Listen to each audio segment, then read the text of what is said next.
राधे राधे। हरे कृष्णा। ओम नमः शिवाय। आज के अध्याय में मैं आपका हार्दिक स्वागत करता हूँ। आपका दिन शुभ और मंगलमय बने।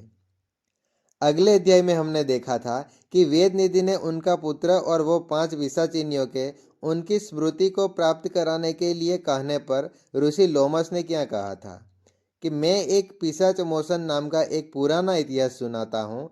इस इतिहास को यह कन्याएं और तुम्हारा पुत्र भी सुने, उससे इनको स्मृति प्राप्त होगी। पुराने समय में देवज्योति नाम का एक बड़ा गंभीर और वेदों का पारंगत एक वैश्य ब्राह्मण था। उसने पिशाच को निर्मुक्त किया था। तब वेद निधि कहने लगे कि वह कहाँ का रहने वाला था, किसका पुत्र, किस पिशाच को उसने निर्मुक्त किया था। आप विस्तार पूर्वक यह सब कथा सुनाइए।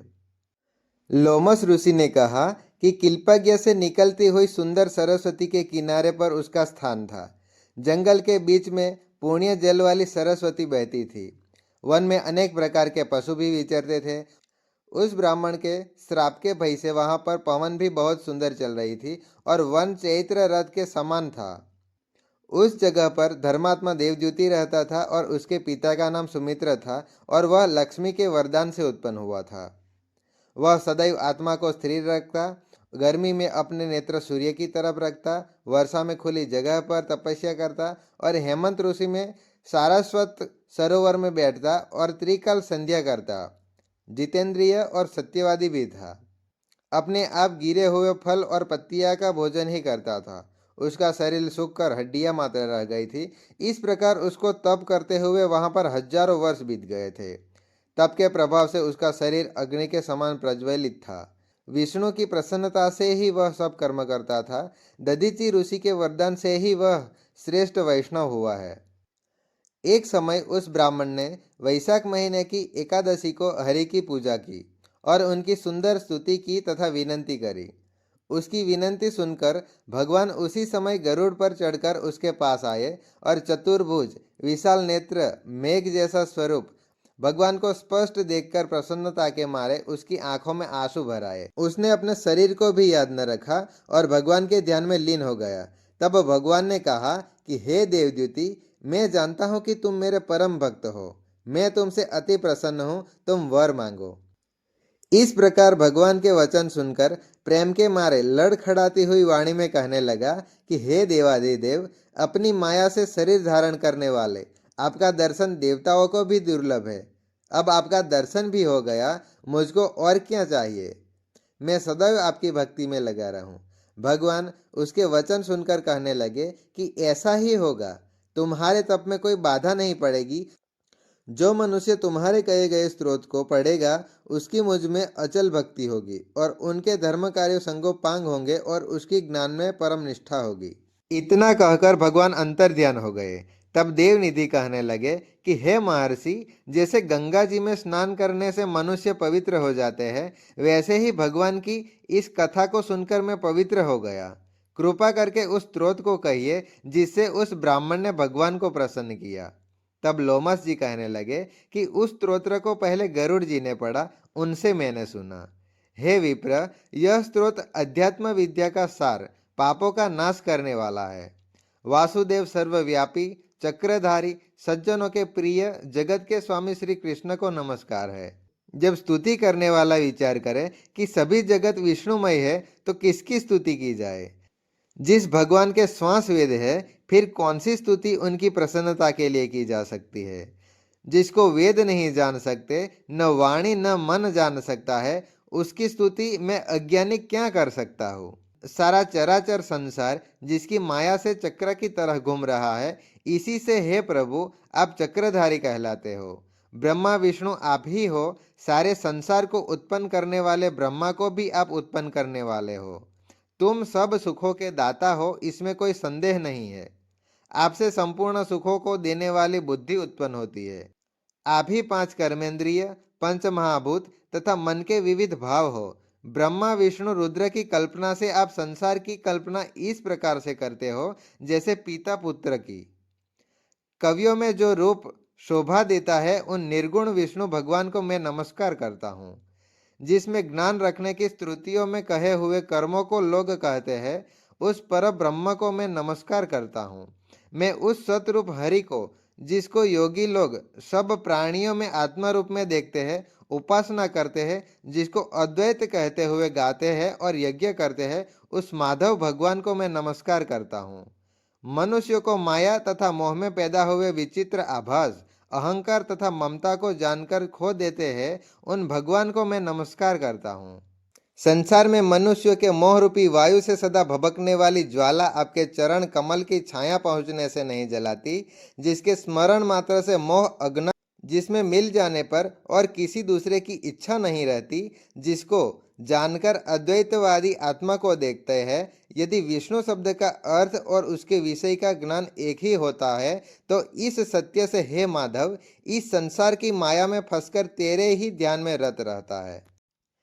यदि वेदांत दर्शन में भगवान सारे संसार में व्याप्त है, तो इस सत्य को भगवान में भरी निर्विघ्न भक्ति हो, जो बीज नहीं है तो भी बिना बीज के स्वयं विद्यमान है, सो यह विष्णु भगवान रूपी रंग से हमारे बीज बीज के टुकड़े टुकड़े को, जो सृष्टि स्थिति तथा लय के लिए ब्रह्मा विष्णु महेश तीन रूप धारण करते हैं और कार्य में सत रज और तम इन तीनों गुणों में विद्यमान है, वह भगवान मुझ पर प्रसन्न हो। जो प्राणियों के हृदय रूपी मंदिर में निर्मल देव वास करते हैं, वह भगवान मुझ पर प्रसन्न हो। जो अविद्या का पूर्ण संसार त्याग करता है, जगन्मय आप हो, आपका बनाया हुआ विश्व आनंद करता है। आपके त्याग करने पर अपवित्र हो जाते हैं, उसका साथ करने पर भी तुम बिना साथ के बने रहते हो। विकार रहित जिनके चार्वाक पंचभूत योग से पैदा हुआ चैतन्य मानते हुए उपासना करते हैं। जैन लोग आपको शरीर का परिणाम मानते हैं और संख्यावादी तुम्ही को प्रकृति से परे मानकर तुम्हारा ध्यान करते हैं। जन्म इत्यादि से रहित चैतन्य रूप सदा आनंदमय स्वरूप उपनिषद जिसकी महिमा गाते हैं। आकाश आदि पंच महाभूत देह मन बुद्धि इंद्रिया सब कुछ तुम ही हो, तुमसे अलग और कुछ नहीं है। तुम ही सब प्राणियों को उत्पन्न करने वाले हो और मुझको शरण देने वाले हो। तुम अग्नि रवि इंद्र होम मंत्र क्रिया तथा फल सब तुम ही हो। कर्म के फल देने वाले वैकुंठ में तुम्हारे सिवा और कोई नहीं है। मैं तुम्हारी शरण में हूँ। सब प्राणियों के हेतु तथा उनको शरण देने वाले तुम ही हो। जैसे युवा पुरुष की युवती में जो पापी भी आपको प्रणाम करता है, उसको यमदूत ऐसे नहीं देखता है जैसे उल्लू सूर्य को। प्रत्येक पाप मनुष्य को उस समय तक ही सुख देते हैं जब तक वह आपके चरण कमलों का सहारा नहीं लेता। जिसके गुणों जाति तथा धर्म को स्पर्श नहीं कर सकते तथा गतियां भी स्पर्श नहीं करती, जो इंद्रियों के वशीभूत नहीं है, जिनका बड़े बड़े मुनि लोग साक्षात नहीं कर सकते, उन भगवान को मैं नमस्कार करता हूँ। जितने ज्ञान रूपी सुंदर गुण है, जिन्होंने सुख स्वरूप मोक्ष रूपी लक्ष्मी का आलिंगन किया, जिन्होंने आत्मा स्वरूप सुख भोगा है और जिन्होंने ध्यान रूप से मृत्यु को वश में कर लिया है, ऐसे मुनियों से सेवित भगवान को नमस्कार है। जो जन्मादि से अलग है, जिनको काम क्रोध आदि दोष दुख नहीं देते, उन वासुदेव भगवान को मैं नमस्कार करता हूँ। जिनके ज्ञान की गति से अविद्या रूपी मल शुद्ध हो जाता है, जिनके ज्ञान रूपी शस्त्र से संसार रूपी शत्रु का नाश हो जाता है, उन दुखों से नाश करने वाले को मैं नमस्कार करता हूँ। जिस प्रकार सब स्थावर जंगम संसार को उत्पन्न करते हैं, इसी सत्य से भगवान मुझको दर्शन दे। इस प्रकार उसकी सच्ची भक्ति देखकर भगवान ने प्रसन्न होकर उस ब्राह्मण को दर्शन दिए और ब्राह्मण की स्तुति से प्रसन्न होकर तथा उसको वरदान देकर भगवान अंतर्ध्यान हो गए और वह ब्राह्मण कृतकृत्य होकर भगवान में लीन हो गया और शिष्यों के साथ स्तोत्र पढ़ता हुआ तपोवन में रहने लगा। जो कोई स्तोत्र को पढ़ता अथवा सुनता है, उसकी बुद्धि पाप में नहीं लगती और न ही बुरा फल दिखता है। इसके कीर्तन से मनुष्य की बुद्धि मन तथा इंद्रिय स्वस्थ होती है। जो भक्ति पूर्वक इसके अर्थ को विचार करता है, उसका जप करता है, वह वैष्णव पद को प्राप्त होता है। इसके सदैव पढ़ने से मनवांछित कार्य सिद्ध हो जाते हैं। मनुष्य सुपुत्र पाता है तथा धन परिक्रमा और चिरायु प्राप्त करता है। इसके पाठ से बुद्धि धन यश कीर्ति ज्ञान तथा धर्म बढ़ते हैं। दुष्ट ग्रंथों की शांति होती है। यह व्याधियों में वह अनिष्टों को दूर करता है, दुर्गति से तारता है। इसके पढ़ने से सिंह व्याघ्र चोर भूत देव पिशाच और राक्षस का भय नहीं रहता। जो भगवान का पूजन करके इस स्तोत्र को पढ़ता है वह पापों से ऐसे ही अलग रहता है जैसे जल पंख से कमल। जो इस स्तोत्र को एक काल, दो काल या तीन काल पढ़ता है वह अक्षय फल प्राप्त करता है। जो मनुष्य प्रातः काल इस स्तोत्र का पाठ करते हैं वह इस लोक और परलोक में अक्षय सुख पाता है। देवद्युति का बनाया हुआ यह स्तोत्र भगवान को अत्यंत प्रिय है और भगवान के दर्शन कराने वाला है। योग सागर नाम का यह स्तोत्र परम पवित्र है। जो कोई भक्ति पूर्वक इसको पढ़ता है वह विष्णु लोक को जाता है। अब पिशाच मोक्ष की कथा कहते हैं जो आप अगले अध्याय में सुनेंगे। आज का अध्याय यहाँ पर समाप्त होता है। हरे कृष्णा। ओम नमो भगवते वासुदेवाय। ओम नमः शिवाय। सब्सक्राइब।